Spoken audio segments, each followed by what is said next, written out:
Ganesh Nanekar, an auto driver from Pune, has transformed his auto into a mobile garden by growing varieties of plants inside his vehicle.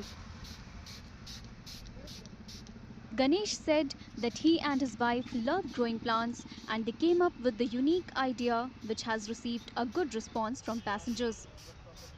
मला आणि माझ्या मिसेसला दोघांना झाडं लावायची आवड खूप आहे. आपण म्हणलो गाडीत काहीतरी वेगळं करायचं असं तिने ठरवलं होतं. वेगळं काय करायचं तर फक्त आम्ही झाडं लावायचं ठरवलं. त्यामुळे गाडीत आम्ही झाडं लावली आणि त्याच्यात लोकांची पण प्रतिक्रिया खूप चांगली यायला लागली. की आम्हाला तुमच्या गाडीत बसलं की गार वाटते म्हणून असं वेगळं एकदम हे वाटतं. गार्डनमध्ये बसल्यागत असं लोकांच्या प्रतिक्रिया खूप चांगल्या यायला लागल्या.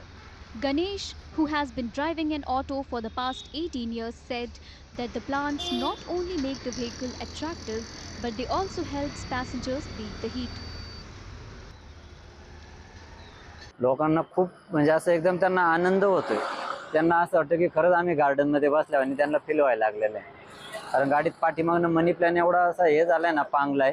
त्यामुळे ते लोकांना एकदम हिरवंगार असं वाटतं की खरंच आपण रिक्षात नाही असं वेगळंच काय कशात तरी बसलं असं वाटतंय लोकांना. मी रिक्षा तसं 18 वर्ष झालं चालवतोय आणि एक हे लावल्याने लोकांना एक संदेश पण द्यायचा मला, झाडे लावा आणि झाडे जगवा.